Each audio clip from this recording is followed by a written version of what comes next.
Hi everybody and welcome to this week's episode of Travel with the Dans, where I'm flying Air France on the Airbus A319 from Paris Charles de Gaulle through to Birmingham Airport. I'll be checking out all of the airport facilities before I'll be making my way down the jet bridge to the 24-year-old Airbus A319 through to Birmingham. I'll be telling you about the dining on board, the drinks on board and the overall adventure that I've had. If you're ready, I'm ready. Join me for the journey. It's Travel with the Dans. Hi everybody and welcome to this week's episode of Travel with the Dans. We're going to see what happens anyway, but if we are on plan A, I am flying with Air France on their baby bus, Airbus A319 from Paris Charles de Gaulle back to Birmingham. Come with me, let's see if we do. The reason for the rush was I was arriving on a late connecting flight. Check out last week's video on the Airbus A220, what I believe Europe's best European plane.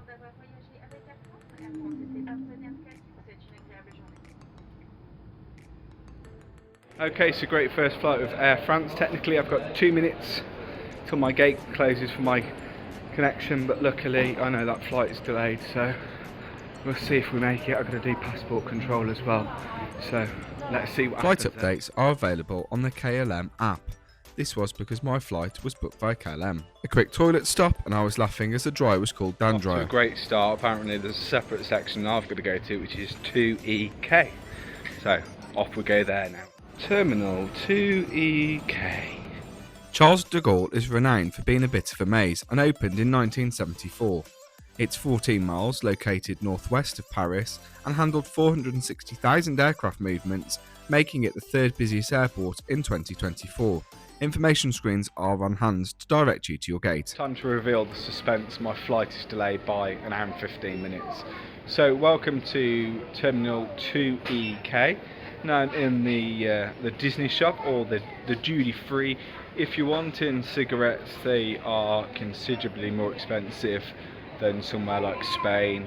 About the same price as on Cunard though, so there you are. There is various bits and bobs. As you'd expect, any French duty free, there's a large selection of French wines, as well as more expensive whiskies and drinks from around the world.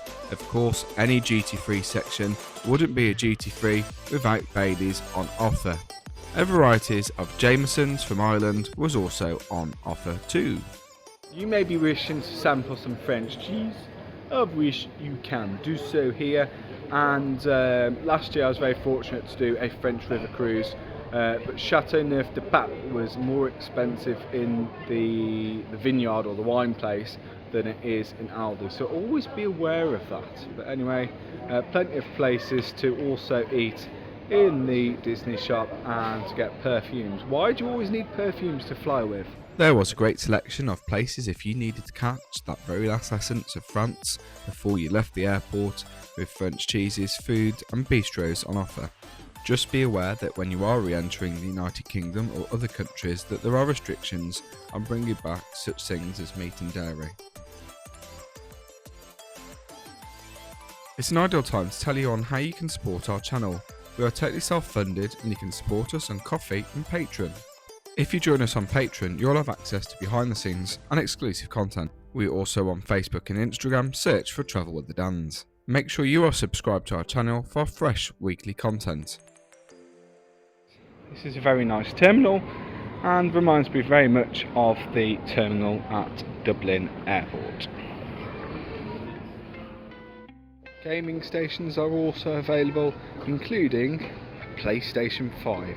You don't see that at every airport. Luckily my flight is delayed, as I would have missed it, having just 2 minutes spare. Departure boards as well as interactive screens are available throughout the terminal. These will tell you about where toilets are, restaurants and lots of useful information. Very handy.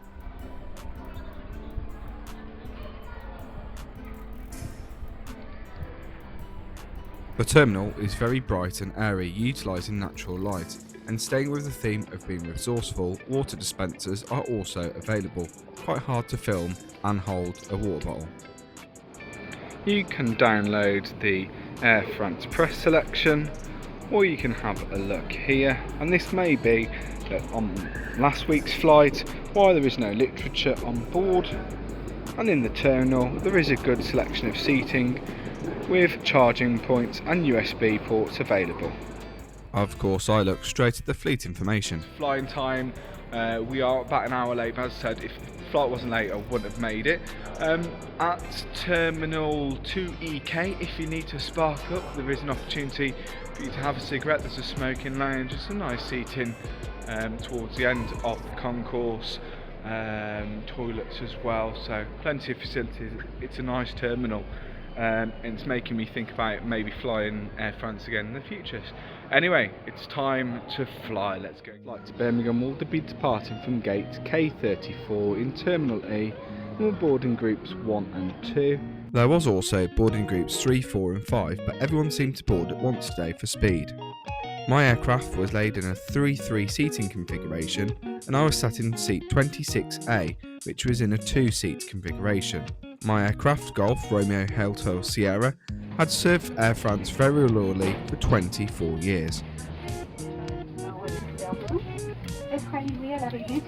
Okay, so all aboard. You'll notice I've got no window, so I have to follow that one, but it's only 2 seats rather than 3, so a little bit easier, so I have to go with that, but a seat without a window. Load, waiting for the last paper.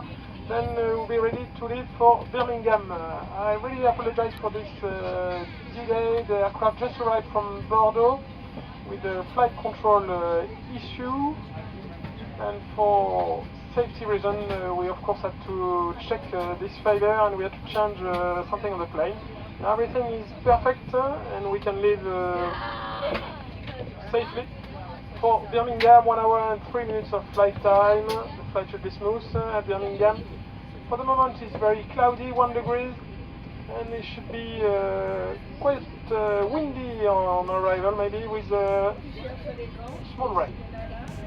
I leave you now in the good care of the great Laetitia Moreau, your chief purser, and the entire commercial crew. After a warm welcome on board, it was time to taxi out, which there was quite a lot of taxi to head to our runway today.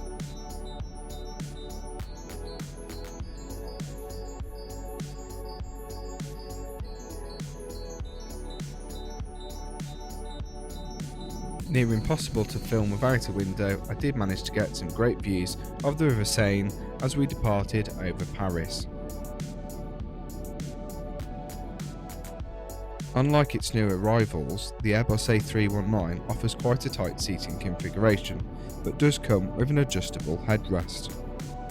And as per last week's video, this aircraft also comes with a cup holder, meaning that you don't have to have the tray table deployed to enjoy a drink, like on the Airbus A220. The tray table is large with a cup indent and is adjustable so it can be moved closer to you should you wish.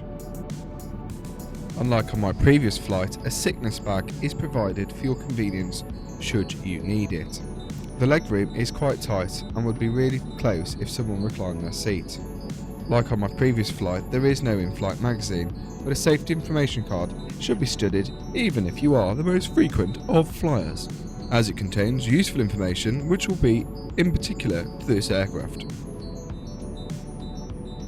Considering it was the last day of the Christmas school holidays, the flight was quite calm, and soon it would be time for our in-flight service of a sandwich, a drink and a choice from the bar. One of the bad things about this seat is you're sat next to the toilet. That said, as it was a short flight, not many people made use of this facility.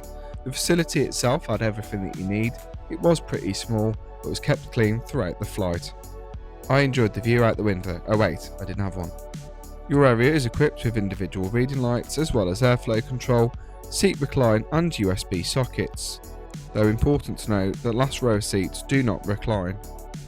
I had exactly the same sandwich that I had on my last flight, the roast vegetable sandwich, served with a coffee in a beer in the form of 1664 Kronenberg. The first thing to test though was the coffee. Could it be as bad as last week, the cup of tea? It was pretty good, and it got a thumbs up from me. Better than tea. Next, and it was on to the sandwich, and a lot of the full service operators these days don't even offer this, so it was a welcome surprise. The sandwich was full of flavour and was an ideal size for this flight of just over 1 hour. The crew work really hard, and it's amazing that they're able to provide such a service in such a short time.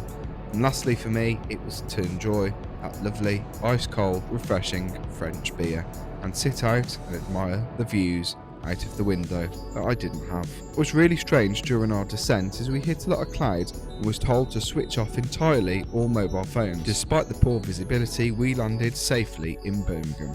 And now it's time for my all-important reflections. I paid £53 to upgrade to business class with KLM.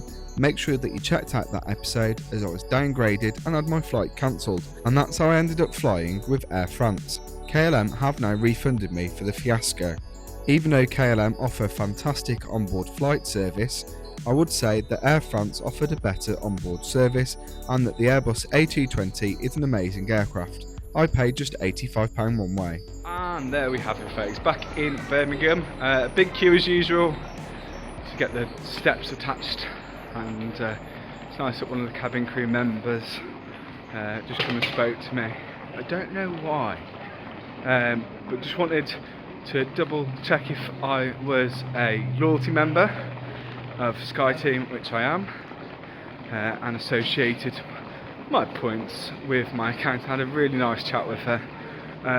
Fantastic crew, which was great. The Airbus A319 compared to the Airbus A220 isn't a winner. The A220 is much better. Birmingham Airport, absolutely a loser as always, and of course it's part owned by the West Midlands councils, so we're owners of it, and it's terrible. So we have expected 45-minute wait now for passport control. What a farce. Let's see if it's going to take that long. I hopefully will eat my words. I very humbly eat my words. Took about 10 seconds. Why the information screens say that is beyond me. Sort your screens out then, Birmingham. Well done, but you could have got the stairs quicker to the plane. People want to get out. Look at these bags. There we are, folks. It's been an adventure, and that's what travelling's all about, having an adventure. Last opportunity to visit the Disney shop. For me, it's time to exit the airport and consider how I'm going to get into Birmingham city centre. I can take the bus or the train. What will it be? That's it for this week's episode. I do hope you've enjoyed it. It's been a massive adventure. Join us next time. We are flying TUI Premium to Barbados. We've got some great stuff coming up on the channel. Make sure you are subscribed for all of our great content. And that's it for this week's episode. Next week we'll be flying Premium with TUI on the 787-9 Dreamliner to Barbados to begin our cruise on Marella Voyager, and of course our wedding. And we humbly invite you to join us. If you're ready, we're ready. Join us for our wedding. It's Travel with the Dans.